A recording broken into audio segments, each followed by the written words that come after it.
you sign him on $800,000 and he ends up being really good value over the next 2 or 3 years. I just think it's a big gamble to spend that kind of money. What's your thoughts on Leo Thompson and I guess the news that the Dragons entering the race for him for 2026 as well?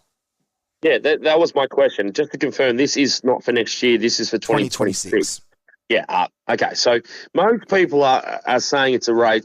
From what I understand, it's a race between the Bulldogs and Canberra. But the Dragons link has a little bit more substance, I think, and it coming from the Newcastle Herald. I assume it's Barry Toohey, who's a very respected journalist up there.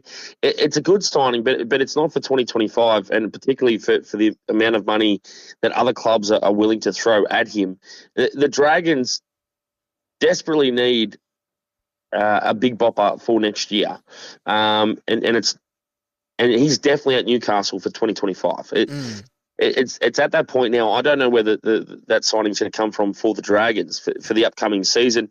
I don't think Shane Flanagan is willing at Leo Thompson's development in his career. I think personally he does have some X factor about him, and maybe fits the mould for maybe Canterbury or a Raiders more than what Shane Flanagan's trying to do at the Dragons, particularly at that asking price.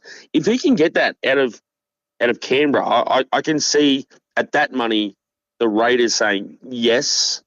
Canterbury, I don't know where that money's coming from because they're looking for a halfback, are they not? So yeah. It's nice that the Dragons are in the conversation, and I think it's more legitimate because it is coming from the Newcastle Herald and Barry Toohey, because I have a lot of respect for stories that come from him or the Herald. They don't just throw stuff around like the Sydney papers do. Yeah.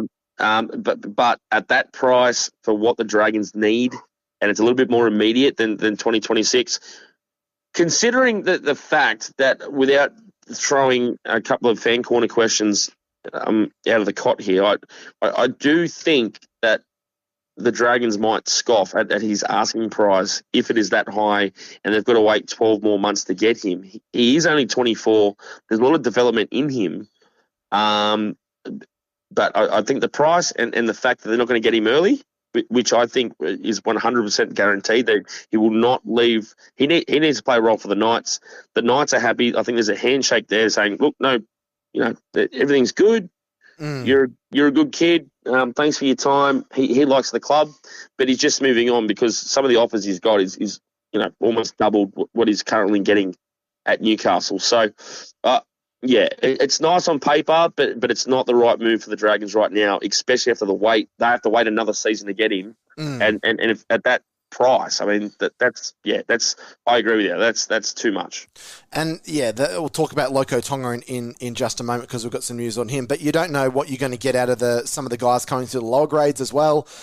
So yeah, you want to make sure you've got enough money to lock them up long term. Toby and Ryan Couchman, two very highly touted players. Loco Pacific Tonga as well.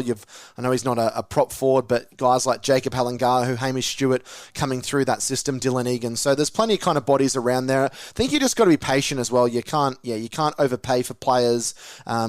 You've got to address your needs when they become available. You